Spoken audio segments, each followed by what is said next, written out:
Hello, hello.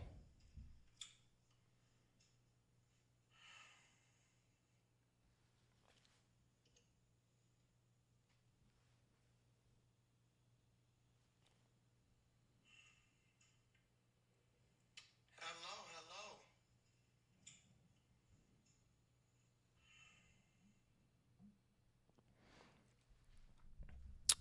We have AUFAA 2012 said, "How will I be careful when I can't click R and and X?" I assume you're talking about the thumbnail.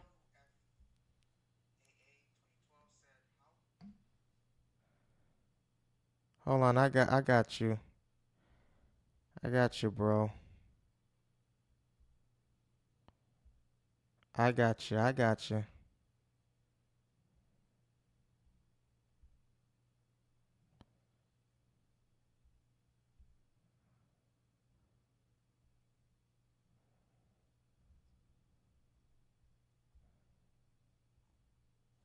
I got you, bro.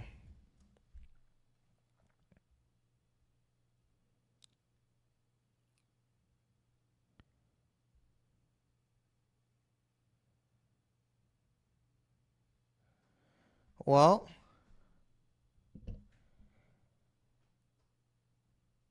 we're gonna discuss that. We're gonna discuss that.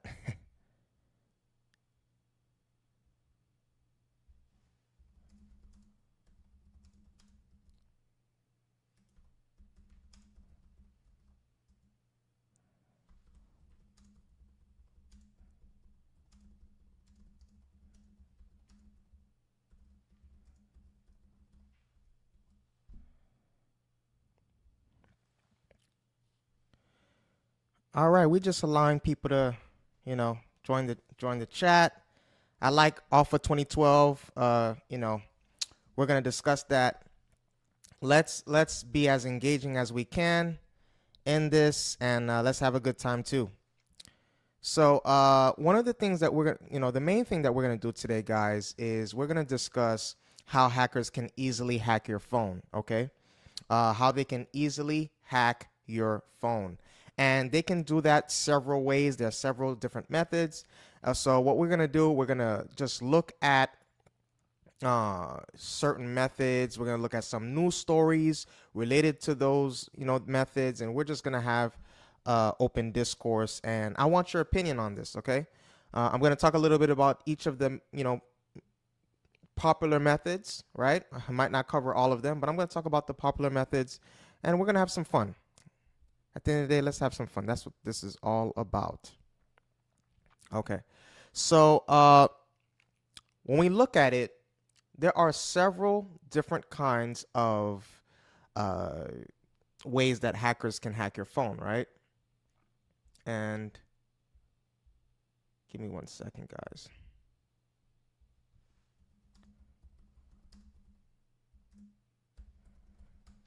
There are several ways that hackers can hack your phone.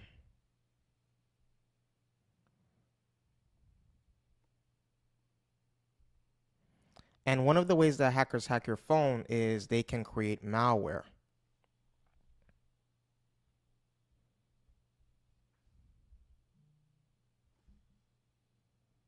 They create malware. So give me 1 second.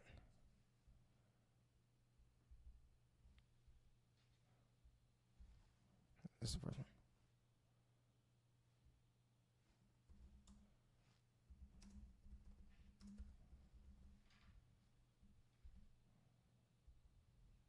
All right. So this is in regards to your phone, right? And before we start, so malware is essentially, guys. Hold on, let me just put this up here. So let's start with malware, right? Uh, Malware is basically it's created by hackers, right? It's like a link, right? It could be in the form of a link, and it's malware or spyware. And just to give you it at a high level, malware or spyware, they're designed to either steal your data, or remotely access your account. So it's basically a link created by hackers. You click on it, it allows hackers access to your device, your mobile phone. So let's see some. Let's look at these stories here. Just gonna put my, okay. So I'm putting myself small so that we can see it. So here are some of the real world stories, right? It's not just some hearsay or whatever the case may be. Like, these are real world stories that people, that hackers are doing to hack phones, right? The first story we have here, we have a Android malware that steals financial data. You see that right here? It steals financial data. So let's look at this story to see. Okay. So we know MFA, 2FA, right? So this story is very, very, we should really take this seriously, because multi-factor authentication is essentially another layer of security for your phone or your email. Whenever you sign into your email, you put your username, your password, and then it asks for you to, it sends a code to your phone.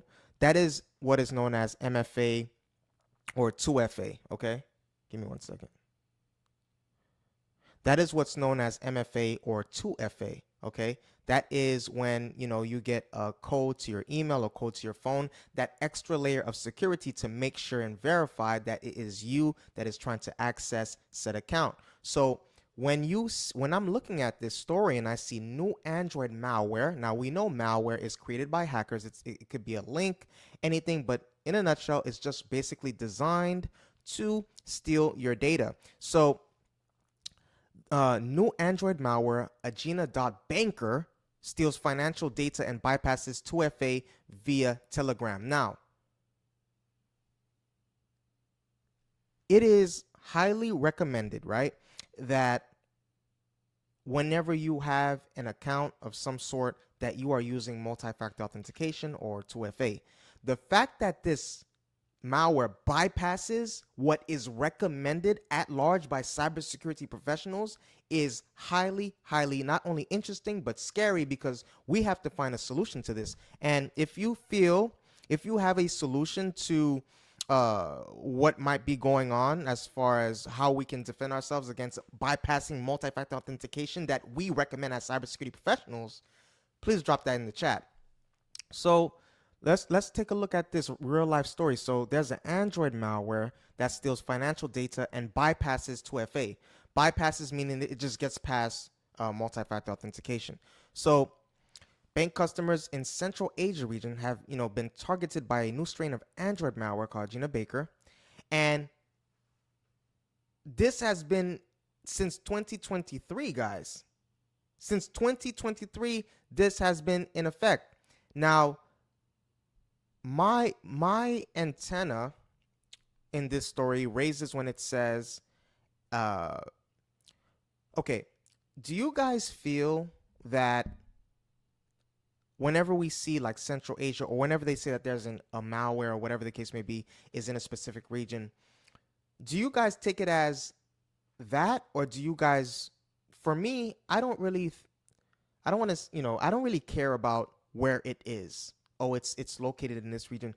I look at it as there is something out there at large in the wild, and it's definitely in the United States. That's how I look at it. I don't look at it as, oh, it's in this region. I look at it as there is a new strategy that hackers are using to exploit and bypass MFA, 2FA, and it's out there at large. If it can be used in any part of the world, it can be used in America.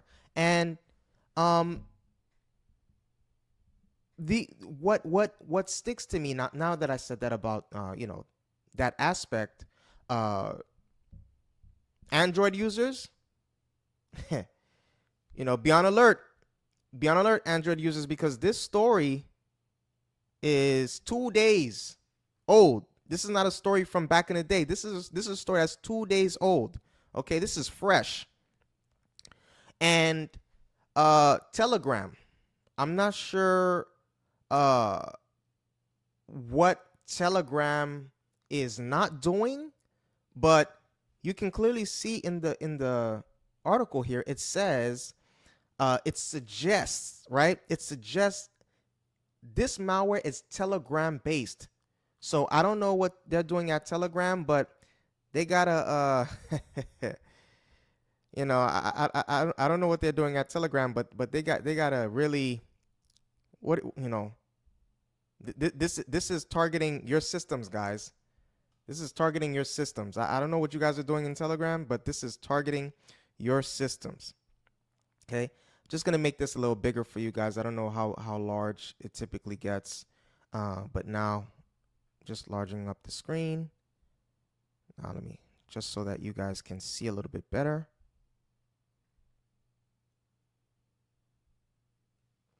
All right. So yeah, I mean, it's Telegram based. Now, let's read this article a little bit here, right? It says the use of links pointing to Telegram channels that host the malicious files has added benefit in that it bypasses security measures and restrictions imposed by many community chats. Now, one of the things about malware too, guys, that we want to that I want to share with you is also third-party apps, right? For example, let's say you have the Telegram app on your phone. Now, this story highlights Telegram, right? And how there is an Android malware that bypasses it, right? So if you have the Telegram app, which is a third-party app on your phone, and you're using it through the Telegram app on your phone, right? Through the Telegram app on your phone, especially, obviously, you know, if you're using Android, because this is more Android based, you have the Telegram app and you have Android. By using the Telegram app, that is how hackers can bypass and get access to your financial information, bypassing 2FA, right? So again, a malware can be, you know, oh, hold on. You know, malware could be a bug. It could be whatever the case may be, right? It could be a bug. It could be whatever the case may be. But we see the name is Agena.Baker, right? And wow, I mean, look at that. If you're using Telegram on your phone, there is a malicious cyber attack at large that can exploit your bank information, card information. Let's see what this article says morally in regards to that. So look at this, right? It says the malware in itself is fairly straightforward in that once it's installed, which is how malware is, and sometimes you can install something without even knowing that you installed it, right? By clicking something, or whatever the case may be, just having fun around Telegram, and you click something by mistake, or you accidentally added, or you downloaded an executable, a malware executable. Once it is installed, it establishes contact with a remote server and requests the victim to grant permission to so SMS. This has access to SMS messages, right? Your phone number, APIs, and cellular network information, among other things. That's crazy to me. That's crazy. And how effective this malware is. So moving on to, it says this Agena.Baker, Agena.Banker, sorry. I don't know why I keep saying Baker. Agena.Banker is capable of gathering SIM card information and you know, a list of financial apps, a list of installed financial apps, SMS messages, which are then exfiltrated to the server, the hacker's server, right? So the hacker server is basically, their database, whatever the case may be, and SMS messages, your multimedia messages, your phone number APIs, your bank information, your SIM card. Let's see. Let me do this here. Let me do this here. Let me do this here, guys.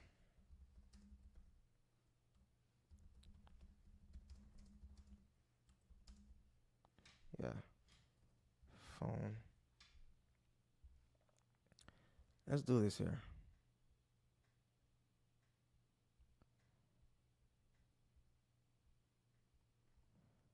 All right, so let me go over here. So, upon doing a little research, right, guys, look at this. Just putting this a little bit bigger for you guys. I mean, guys, look at this, right? A SIM card stores a lot of information. A lot of information. So,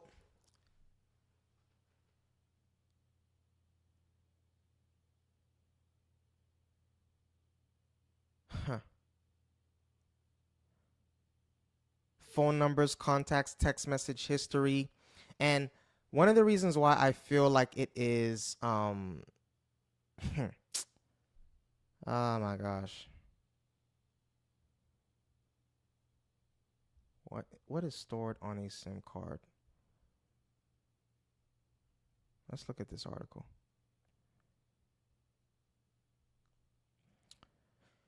So there's a lot of things that are stored on a SIM card.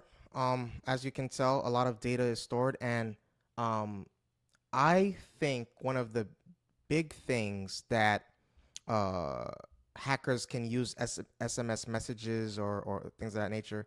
I think one of the biggest reasons why that it's they want it is because they can use it to steal your information from the standpoint of, maybe you had your sister or brother came to the house one time, right? And they were like, oh, what's the Wi-Fi? Maybe they text you or something. What's the Wi-Fi? We text information all the time to our significant others or family members. So if somebody can, and on top of that, nowadays it's even easier because when you go on phones nowadays and you look at SMS messages, that section, you can literally search for keywords. Like you can go on somebody's iPhone right now and search their overall current or saved messages, right? And you can search for things like password, and then they'll show you keywords of certain text messages from I mean, it's literally mind-boggling, what you can research nowadays in regards to, passwords and things of that nature. But now we know about malware and things of that nature. Let's talk about, this is another interesting article here, fresh off the press 2 hours ago. Shout out to Pankil Shah. That's hold on. Let me shout out to Pankil Shah. Right here. 2 hours ago. And this article highlights how to tell if your smartphone has malware, right? This story talks about how to tell if your smartphone has malware and basically 6 clear signs. So let's look at those 6, shall we? So he says unusual high data usage. Now, he says malware typically runs in the background of phones and, quietly, covertly performing tasks, right?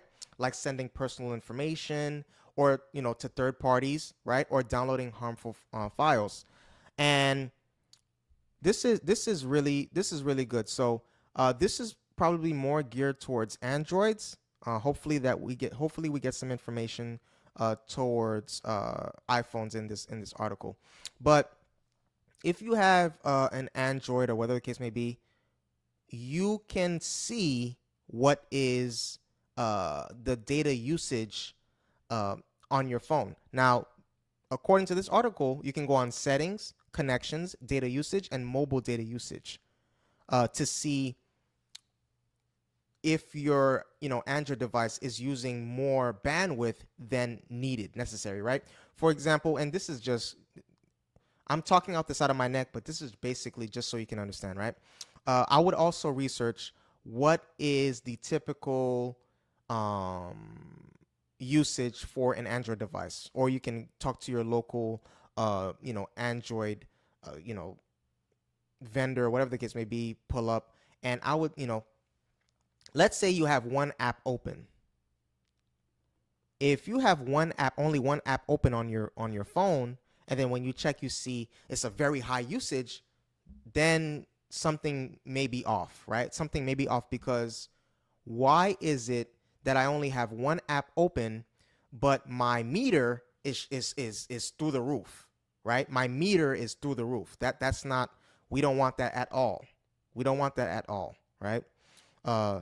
If you have, Facebook, your bank account, if your bank app, and you have IG open, and you have all these kinds of things open, then okay, cool, right? But if you only have one app, and that's something maybe you can do to test, right? Maybe you can only ensure that you have one app open, or you have no apps open, and then you can see, oh, okay, all right, I see what's going on here. Something fishy is going on. And then you can do some more investigation. So again, you can go on and reading upon further. There's also some things for us iPhones, right? You can go on settings, cellular, then cellular data to see, right, what is being used, etc. So this is very powerful, guys. So let's go on the next one. Random pop-up ads start appearing, right? So and this is for your phone, obviously, right? So malware or malicious apps are often designed to generate revenue for cyber criminals, similar to corporations, right? There's a lot of corporations, they make money through ads. So whenever there's an ad, people they get payment from it, and it's known as adware, right? Spyware is basically malware designed to spy. Adware, typically when you can see the first kind of words before the where, kind of tells you what the malware is designed to do. So this is commonly known as adware, right? So when you interact as a user with these ads that just pop up on your phone, there is a chance that it could lead to more issues, right? Like you can be tricked into downloading a malicious file or software into your phone without even knowing it, right? So if you notice an increase in ads on your phone, especially where you would normally not see them, that's a red flag that should go off in your brain, right? So if you're just using your device and you just see just adware being used or whatever the case may be, then you might want to really look into that. The third one is wow, he says my battery drained overnight without any reason. And that can possibly, guys, piggyback off of the high usage, right? The number one, I believe. Yeah, that can piggyback off high data usage, right? Your phone is it's a lot of power that needs to be used, right? So that could piggyback off the last one. So let's look at this one. This one says, typically my phone loses only a few percentage points of battery overnight. That, I guess that's assuming there's no charging in place, right? So, however, recently I noticed that the battery was draining significantly overnight, even though I hadn't charged or changed any settings. So this happened when I left my iPhone idle for hours during the day. So even if you leave your iPhone, unless you're not using it, the battery should stay, for the most part, the same. If you're not using it, so if these are the kinds of things that you should pay attention to, right? The article says if your phone's battery suddenly drains for no apparent reason, then malware could be the culprit. So you're going to want to pay attention to any bad behavior.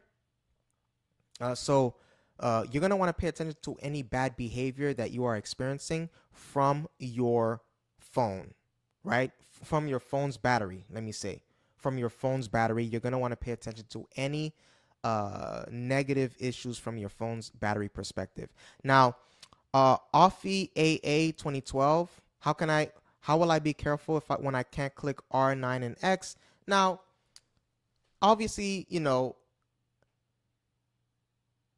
the main message off of 2012 is just be careful of what you click.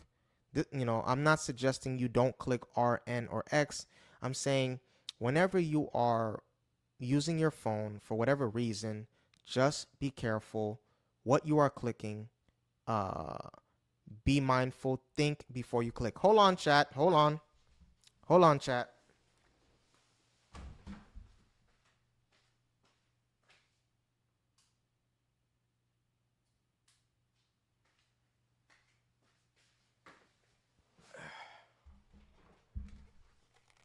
We back on, chat. We back on. Don't worry about it. Don't worry about it. We back on. We back on. So the main message here off of 2012 is just be careful what you're clicking. That's really the main message that you should pay attention to. Okay.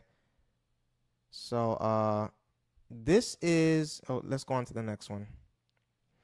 Apps keep crashing and my phone randomly reboots. So this says occasional app crashes are quite normal and can happen for various reasons. However, if your apps are freezing and crashing, even after you update them, especially from the perspective of iPhones, you make sure that your iPhone is updated constantly and your apps crashing or freezing, then that is, according to this article, an issue.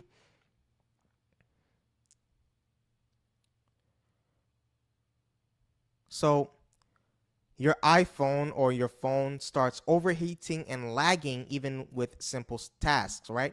So remember, a lot is going on without you even knowing. As you're using your phone, you don't even know, but it's seeking your bank information, everything.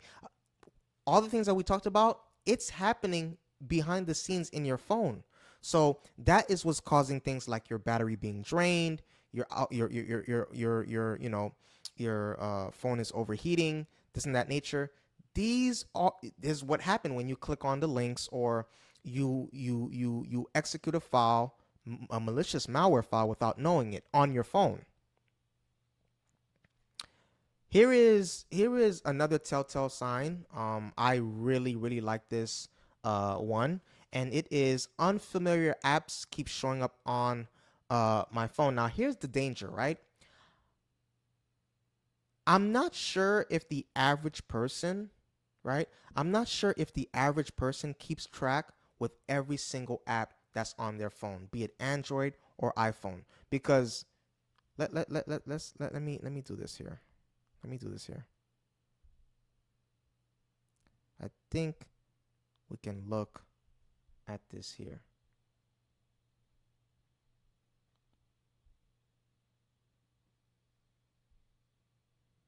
Give me 1 second, chat.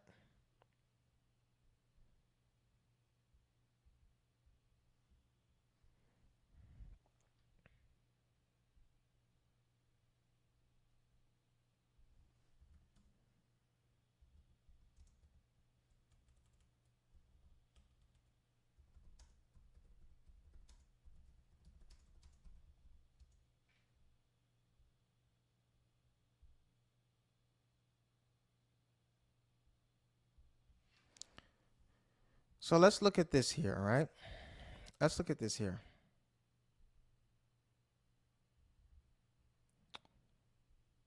When we do a Google search, it says, according to MindSee, the average amount of apps on an iPhone or phone varies. MindSee says 18 apps. Google says 35 apps on smartphones. ClickySoft says 60 to 90 apps. BuildFire says 80 plus apps. So clearly we can see that it's not 5 or 2 or whatever the case may be. It's we have ranging from I don't think people have 80 apps on their phone, but I would probably say 35. So me personally, I would say 35 is I think 18 is a little too small, but me personally, I would say 35. I would say 35 is probably the best number here. And being that is the case, let's say 35 is average. I'm not sure if, you know, people keep track of every single app on their phone, because we typically, out of the 35 apps, we probably use 4 or 5 apps often, right?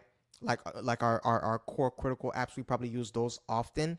And then, we probably have some miscellaneous. So we're not keeping track of, you know, what is being used, things of that nature. So, it's you know, I you know, that is one of the ways that hackers can exploit certain things. You know, there's an app in your phone that you didn't even pay attention to that exploits your phone and the information on your phone. Our phones nowadays, there are wallets, they're everything to us, right? They're everything to us.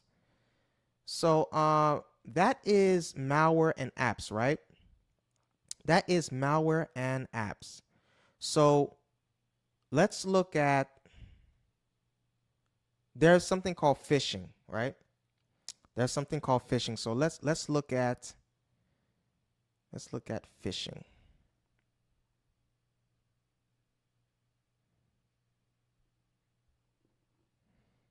So what is phishing? Is basically cyber criminals, hackers, and there are some things I probably would say that you should know. Words, they mean various things, right? But hackers, cyber criminals, threat actors, these are all the same kind of words to represent the same thing, right? And when it comes to phishing attacks, it's basically cyber criminals, hackers, whatever you want to call it. They're sending fraudulent or deceptive messages to trick you into clicking malicious links or providing sensitive information, right? So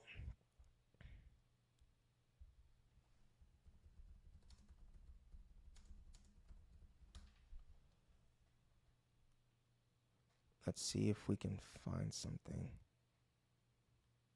because I just want to keep it at a high level for you guys. I don't want to get too technical. I want to keep it at a high level. Okay. So let's keep it here, right? So this is phishing. This is another form, and I'm just going to do this right here. Just going to do this right here. Make this a little larger so that we can see how phishing works. All right, guys. So this is essentially how phishing works, right? And as you can see from here, right, according to this article, it's not complex at all. It's really not complex at all. So number one, the attacker sends a phishing, and keep in mind that phishing is, even though this article says mail, it literally can be, you can send a phishing link to a text message. Okay, so it's not. Don't think that this is only applies to mail. This is a video about hacking phones. So the attacker, as you can see, the hacker here, the first step is he sends a phishing, mail link to the target. Now you're the target here. Now, obviously, this cartoon depicts a laptop, but for the purposes of this video, it can also be a phone, right? Picture the target is on a phone. So the hacker sends a link or phishing to you, the user who's on the phone, laptop, computer, whatever. You are the victim. You click on the phishing link, right? And sometimes that's all it takes is for you to just click and the malware is automatically downloaded. But oftentimes it can also send you to a fake website. Now, These websites are so, these hackers are so good nowadays. They can make the software, the AI, they will make a website look so identical to a website that you can barely tell the difference. So please don't make the mistake that, oh, I'll be able to, Mark, what are you talking about? I'll be able to differentiate between a fake and a real. I'm telling you, literally, the color will be the same, everything will be the same, but the way you would tell is you probably would have to read the whole thing to see if there is a word that's misspelled. Trust me, off first glance, they are way too good nowadays. You're not going to be easily be able to just spot it off rip like that. So you click on the link, right? You thought that you thought this whole process was real. You click on the link, you visit a website.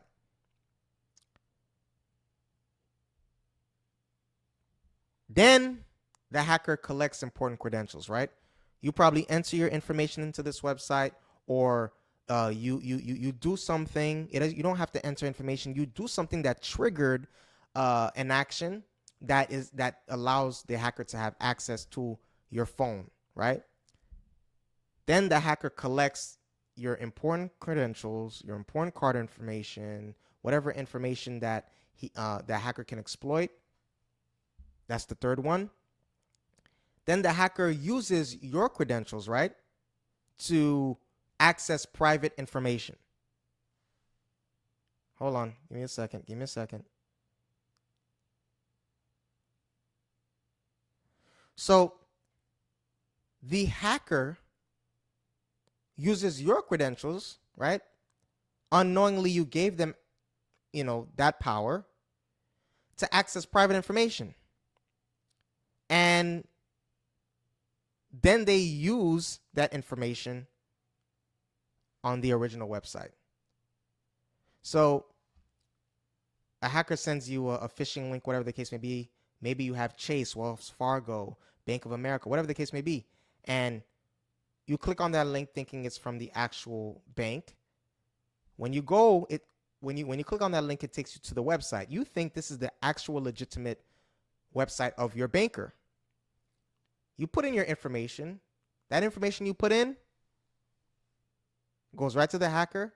The hacker takes that information, goes on the actual banking information, and puts that in. So that is how phishing works, right?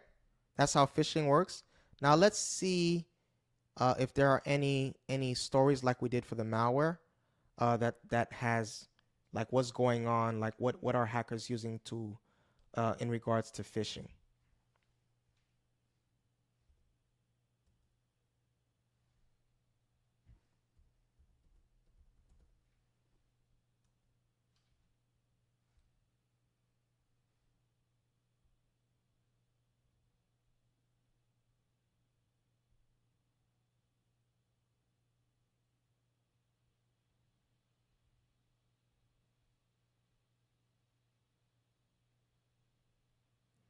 All right, so I seen some stories. Let's look at these stories, guys. I've seen some stories. So this is some of the things that's going on in real time. These are some of the things that's going on in real time, guys. This is not just, we just talking about things, but this is what's happening in real time. As you can see, we have an article here. Sheriff Office warns of phishing scams. So let's see what's going on with this article here. Shout out to Matt giving us this knowledge.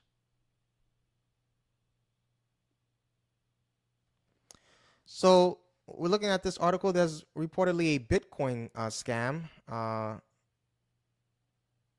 and apparently what happened is there was a phishing email that was sent to a father. It was meant for her father, but it was sent to her. And This is something here, guys, too. This is intriguing here too because, man, thank you, Matt. Thank you, Matt D, for this, because what this story basically says is her father, you can see here, 78 years old, right? And they're targeting the elder generation. But here's what makes this scary, as far as to me especially, is it doesn't even have to be you, the user. They can send the malware phishing link to someone who knows information, privilege, who knows your privileged information. So this article brings to life that it doesn't have to be you. It could be somebody that still knows the information that the hacker wants, that's close to you. Wow, that's crazy. That's September 13th. That's not even 24 hours old. That's what's happening. So it doesn't even have to be you guys. It could be literally wow. So let's look at this one, this story. This story talks about Texas Department of Transportation warns drivers of a latest phishing scam. So this article is talking about multiple reports. Texas tag customers receiving text messages saying they have a balance due or past due. So obviously this phishing scam discusses, so maybe they're on the highway and they're getting, they're on a highway which they have to pay, or what have you. So it says these SMS phishing scams, also known as smishing, which is a type of phishing, right? Has been an issue since April. So here is something that hackers I assume know. Here is what hackers I assume know. You see how it says that? It says TX dot, right? It communicates with customers via email, text, and phone calls. So it's not like if somebody was to receive an email, or a text to their phone, or whatever the case may be, how could they not at first glance think it's actually them? Because it says TXT dot actually does communicate email, text, and phone calls, right? It actually does. It's right there. So I guess in Texas, I don't know, like I don't know. I don't know what they can do at Austin as far as to differentiate between real or fake in that regard. Wow, I mean that's what's going on in the land. I think I saw an article. Look at this, guys. Look at this. This is 1 day ago. This is fresh, hot off the presses. So this article says phishing scams and credit card fraud swipe more than 5. Oh. Hold on. Oh, phishing. They're trying to get me, chat. They're trying to get me. Let me mute that right quick. They're trying to get us, chat. So this article talks about phishing scams and credit card fraud swipe more than 500,000 from North Carolina food stamp benefits. Thank you, Sean, giving us this knowledge here. So let's see what's going on in real time, guys. So this article is saying more than $500,000 were stolen over a short 2-week period from the North Carolina Food and Nutrition Services. So this is the cyber attacks that we're talking about. It's in real time. It's in real time, guys. So they're saying it happened late August and early September. The state agency said the money was stolen through phishing scams and credit card fraud. So $500,000, guys, reportedly stolen. So it says here, the food bank is a part of a nationwide network that distributes more than $100 million in meals and, across the country nationally. Wow. So, you know, that's these are the things that are happening in real time, guys. These are the things that are happening in real time.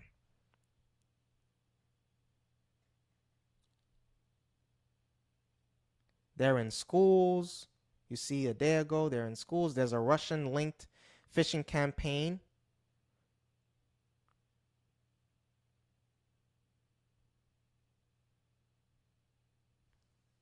Phishing schools and everything. But let me discuss with you guys. I'm just gonna discuss with you this right here. So give me 1 second. Let me put this here.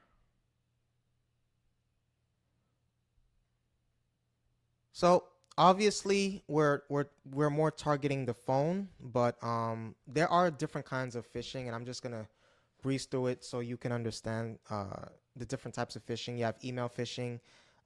Again, instead of a phone, it's sent to an email. That's email phishing. Spear phishing. There's something called spear phishing, and that's basically when you are targeting a specific group or individual, right? That's the separation between phishing. You can just phish someone, right? But when you have a target person in mind in a group or an organization, that is spear phishing. You have whaling, right? And that is a high target. So if you are targeting a CEO or a senior executive at an organization or a company, that is called whaling, right? That's a type of phishing. Smishing, right? Smishing is SMS, text messages. Phishing is voice phishing attacks. So voice calling, phishing attacks. You have HTTPS phishing, and that's what it is basically. I believe I just saw it. I think there was an article that talked about HTTPS right here. So this is similar. That's 2 days ago, fresh off the presses. That's basically using fake websites with HTTPS encryption to appear legitimate. You have farming, and that's redirecting victims to fake websites by exploiting vulnerabilities in DNS servers. Clone phishing. Hold on. Clone phishing, that's duplicating legitimate emails but replacing the links/attachments with malicious ones. Pop-up phishing, that's using malicious pop-up windows to trick users. Evil twin, that's setting up fake Wi-Fi networks to intercept data. And angler phishing is exploiting social media platforms to conduct attacks, right? So we talked about malware, we talked about phishing, okay? There is unsecure Wi-Fi networks. Unsecure Wi-Fi networks. So that is another biggie, guys. That is another biggie. Hold on.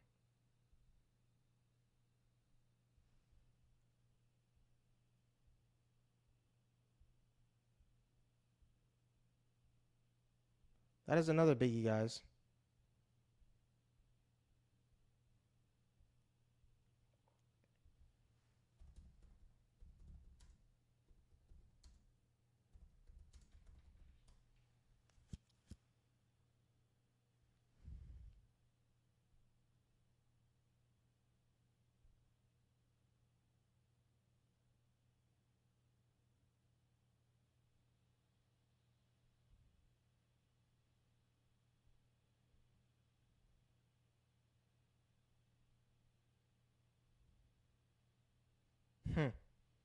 Just trying to see if there's any news stories here. Well, I think I found an article. Let's see. Let's see how we look in here.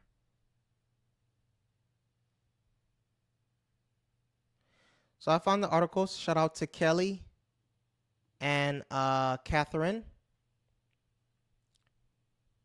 Kelly and Catherine, shout out to you guys giving the public this knowledge.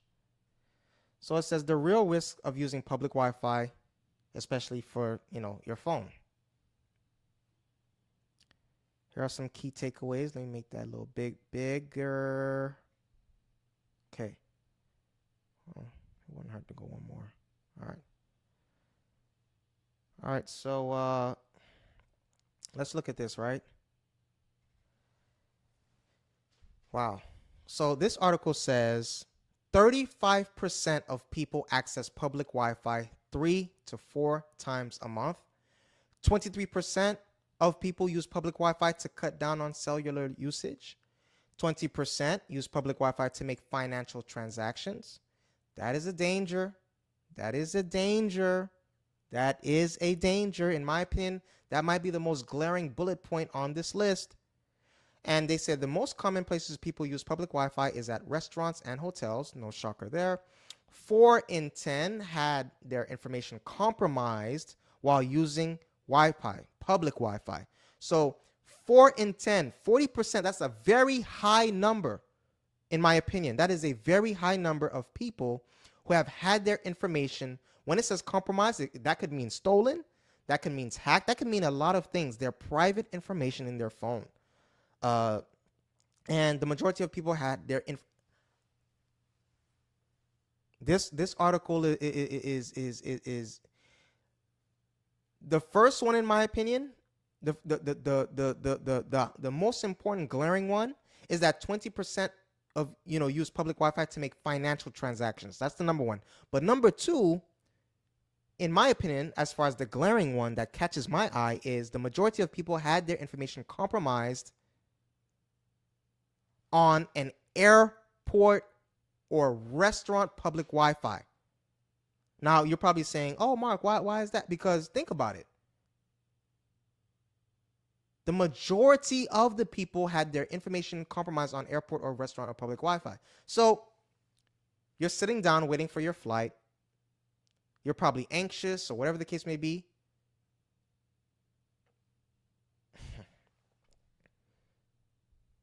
And, there are older people in the airport. They may not know what's going on in their phone. They might click something by accident because not everyone is tech savvy. So that is what's glaring to me, is the risks, right? Hackers love people who are not tech savvy. They love them the most. So public Wi-Fi usage remains high despite the rising risks. People make phone calls, like, video calls like FaceTime, WhatsApp. That's 28%. So this talks about the reason why people use public Wi-Fi. It's basically a last resort, social media, making video calls, using the internet while traveling internationally, which is a biggie here because international use, cutting down on cellular data usage, stream content, it's better than home Wi-Fi. Are you kidding me? If it's better than your home Wi-Fi, then you need to improve your home Wi-Fi. Isn't that a solution? Because you're paying for something you don't like, so you should,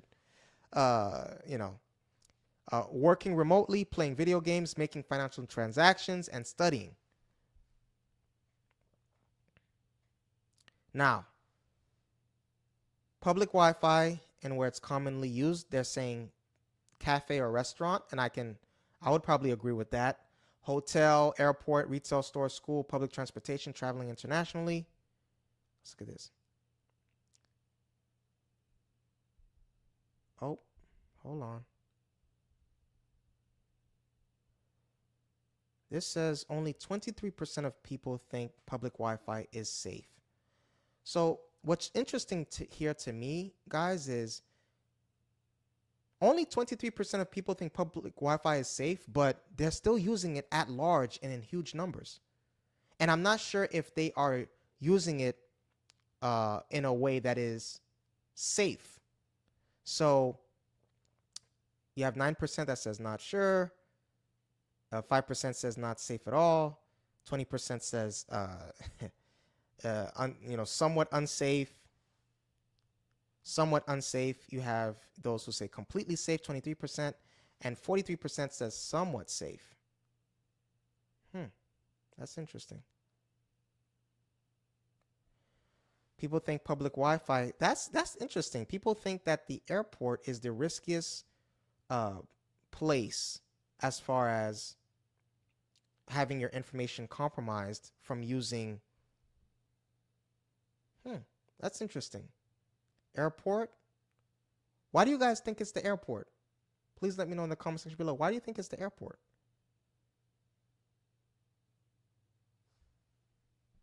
And they say schools. And if I was to make an assumption, the reason why I think schools would be that way is because kids, there's going to be security measures from IT, things of that nature. So that's probably why. But that's interesting.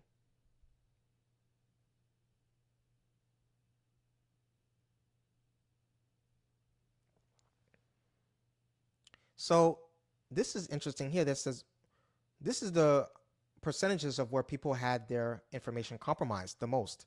Cafe, restaurant, airport, hotel. You would think hotels and airports would have stronger security measures than that. Wow. Wow.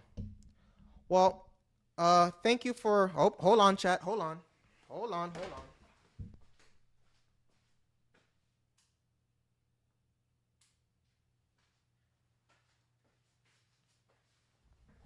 We back on. We back on. Don't worry about it. Don't even worry about it. Don't even worry about it, chat. We here. We here. We here. I'm here. You here. We here. We here, guys. We here. Don't even worry about it.